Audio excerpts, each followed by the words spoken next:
मेळघाटातील धारणी तालुक्यात पुन्हा एकदा वीज पुरवठ्याचा प्रश्न ऐरणीवर आला आहे.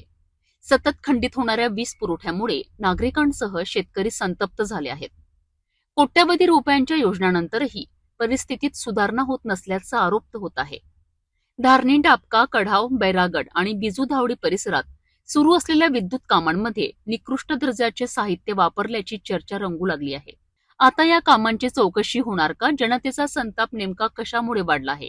धारणी तालुक्यातील अनेक गावांमध्ये गेल्या काही दिवसांपासून वारंवार वीज पुरवठा खंडित होत असल्याने नागरिक त्रस्त झाले आहेत. विशेषतः शेतकऱ्यांच्या शेती पंपावर याचा मोठा परिणाम होत असून पिकांना पाणी देणे कठीण बनले आहे. मेळघाटातील आदिवासी बहुल भागात वीज व्यवस्था सुधारण्याकरिता लाखो नव्हे तर कोट्यवधी रुपयांच्या योजना राबविण्यात आल्या. शेतकऱ्यांकरिता स्वतंत्र लाईन आणि गावांसाठी स्वतंत्र सबस्टेशन लाईन उभारण्याचे काम सुरू करण्यात आले.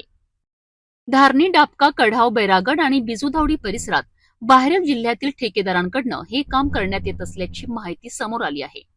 मात्र स्थानिक नागरिकांनी कामाच्या दर्जावर गंभीर प्रश्न उपस्थित केले आहेत. सूत्रांच्या माहितीनुसार उभारण्यात आलेले विद्युत खांब, डीपी वायर आणि इतर साहित्य हलक्या व निकृष्ट दर्जाचे असल्याचा आरोप केला जात आहे.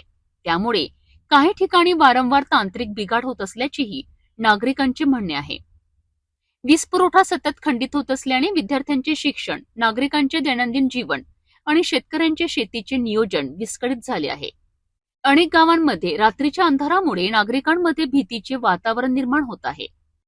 या संपूर्ण प्रकरणाची सखोल चौकशी करण्याची मागणी आता जोर धरू लागली आहे.